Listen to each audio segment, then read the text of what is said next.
Rééquilibrer la planète éco avec Sébastien Coinon dans Good Morning Business. Et les auto-entrepreneurs qui continuent de se mobiliser contre le projet de loi de la ministre Sylvia Pinel. On en parle avec Grégoire Leclerc, président de la Fédération des auto-entrepreneurs. Grégoire Leclerc, bonjour et bienvenue. Bonjour. Sur BFM. Bon, pour vous, ce sera un régime à deux vitesses, je crois, et c'est ce qui dépasse, on va le rappeler, ce qui déplace les nouveaux plafonds, pas encore inscrits dans le marbre, mais proposés par le gouvernement, seront accompagnés, nous dit-on, en gros, sortis du régime, de nouveaux plafonds pour les auto-entrepreneurs. Vous restez, je le disais, mobilisés. Alors oui, on reste mobilisé, on le répète encore et encore. Le régime de l'auto-entrepreneur tel qu'il existe aujourd'hui ne mérite pas, à notre avis, de faire encore un grand soir, une réforme de plus, notamment sur une proposition de réforme qui touche les seuils de chiffre d'affaires et qui va avoir trois impacts immédiats. Le premier, c'est de décourager un certain nombre d'auto-entrepreneurs à créer leur auto-entreprise. Pour 19 000 €, est-ce que ça vaut bien le coup de se lancer dans une activité de création? C'est une vraie question. Deuxième impact, évidemment, on va renvoyer vers un travail souterrain, un travail au noir, une activité non déclarée, tous les auto-entrepreneurs qui auraient tendance à dépasser mais qui ne voudraient pas changer de régime.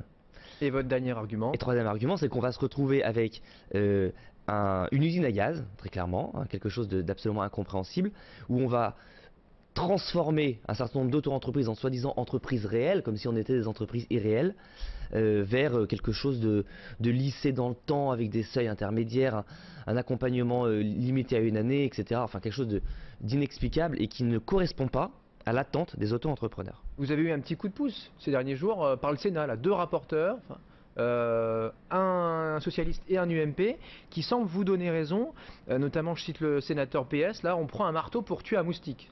Pas mal là, ce petit coup de pouce, pas forcément prévu et anticipé. J'ai envie de vous dire, c'est un coup de pouce qu'on n'attendait pas, mais qui ne nous étonne pas.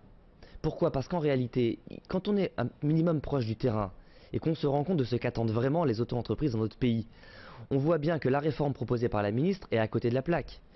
Notre proposition à nous, notre proposition d'auto-entrepreneur, c'est quoi? C'est aidez-nous à grandir. On est dans un pays qui connaît la crise, qui connaît une perte de création d'emplois absolument phénoménale, et on est là avec une position qui dit aidons-nous à grandir, aidons-nous à nous développer, aidons-nous à nous former, accompagnons ces entreprises vers la croissance, mais au lieu de décréter une limite à 19 000, à 20 000, à 12 000 ou à 50 000, générons de la croissance.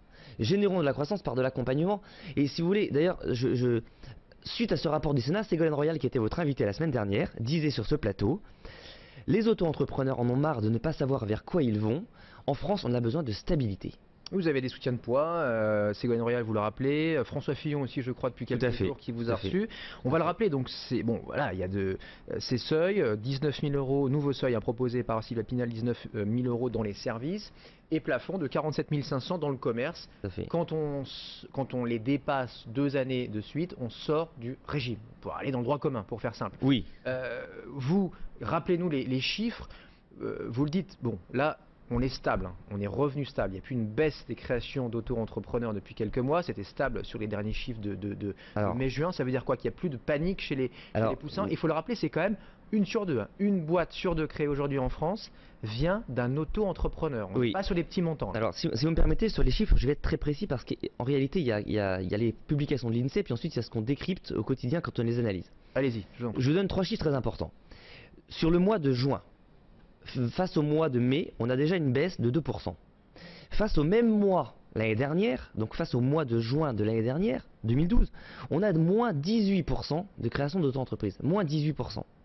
Et si on prend les 6 premiers mois de l'année 2012 et les 6 premiers mois de l'année 2013, sur le semestre, en 2013, on a moins 12% de création d'auto-entreprises. Mais la tendance est également négative pour les autres entreprises, Grégoire. Alors elle est moins négative. La tendance est moins négative pour les autres entreprises, mais encore une fois, qu'est-ce que ça veut dire tout ça? Ça veut dire qu'on est sur une tendance à la décroissance, ou en tout cas une tendance à la perte de confiance. En économie, la confiance, c'est fondamental. Si on n'inspire pas confiance aux futurs créateurs d'entreprises, comment voulez-vous qu'ils entreprennent?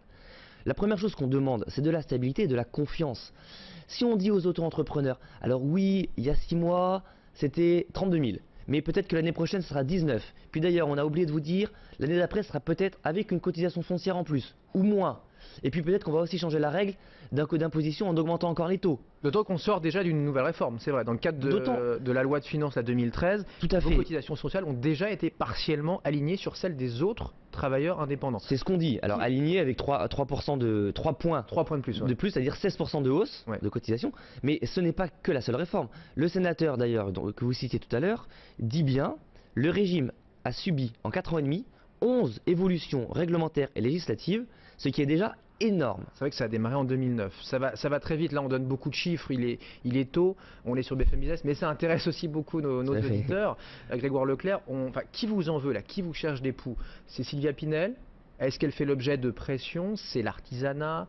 C'est le bâtiment, selon vous, là, ça part d'où cette histoire? D'autant que vous montez en puissance, je le rappelle, pétition déjà signée par plus de 110 000 personnes, c'est pas mal, j'imagine beaucoup évidemment d'auto-entrepreneurs là-dedans, l'essentiel, mais pas seulement, et aussi depuis quelques jours, depuis ce week-end, je crois, ou fin de semaine dernière, une souscription. Alors il y avait l'UMPton ou le Sarcoton, maintenant il y a les poussins, le poussin-ton ou l'autoton, souscription participative sur une plateforme désormais un peu à la mode, enfin les plateformes sont à la mode, celle de crowdfunding, là vous avez choisi KissKissBankBank. Donc qu'est-ce qu'on on vous donne de l'argent pour faire quoi? Pour vous organiser à faire quoi? Et je rappelle ma première question, qui vous en veut, Grégoire Leclerc? Je vais répondre à vos deux questions en même temps. Ce combat, il est d'abord politique aujourd'hui. Pourquoi? Parce qu'on a effectivement en face de nous les lobbying du bâtiment qui ont depuis maintenant 3 ans et demi, 4 ans appuyé sans cesse, vraiment de manière extrêmement constante, leur opposition stricte au régime de l'auto-entrepreneur, sans d'ailleurs essayer de comprendre vraiment ce qu'ils pouvaient en tirer eux.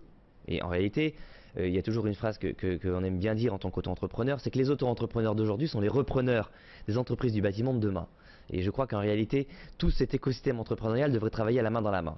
Bon, il se trouve qu'ils sont contre nous. C'est un secteur dans lequel le plancher se dérobe sous leurs pieds, donc ils essaient de sauver ce qu'ils peuvent et peut-être d'attaquer la concurrence qu'ils considèrent comme une concurrence parfois déloyale. Exactement, ils nous considèrent comme une concurrence déloyale. L'inspection générale des finances a confirmé que ça n'en était pas une.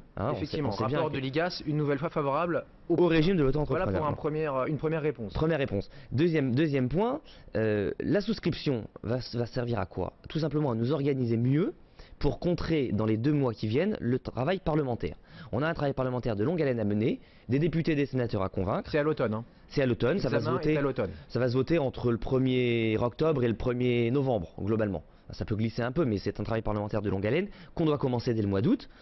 Il faut que l'on ait avec nous un certain nombre de moyens, bien sûr financiers, pour développer un certain nombre d'actions de communication, et puis un certain nombre de moyens humains, parce que chaque auto-entrepreneur de France doit comprendre que lui, en tant qu'auto-entrepreneur, il peut jouer sur son destin en écrivant à son sénateur, en écrivant à son député, en écrivant à son maire, à son conseiller général, etc. Et c'est en sollicitant tous ces élus sur finalement l'importance du régime de l'auto-entrepreneur dans les territoires qu'on va réussir à renverser la vapeur. Nous ne sommes pas des concurrents déloyaux, ni pour les uns ni pour les autres. On pèse 0,9% du chiffre d'affaires du bâtiment, on pèse 0,1% du PIB. Un auto-entrepreneur sur 2 ne dégage pas de chiffre d'affaires. Notre chiffre d'affaires moyen, il est 10 000 € par an, donc nous n'avons que des petites activités d'appoint ou des petites activités de potentiel, mais qui sont là surtout et d'abord pour mettre le pied à l'étrier à un certain nombre de Français. Voilà, c'est un régime profondément social et en cela, il faut le défendre. Merci mille fois Grégoire Leclerc, président de la Fédération des auto-entrepreneurs, ce matin sur BFM Business.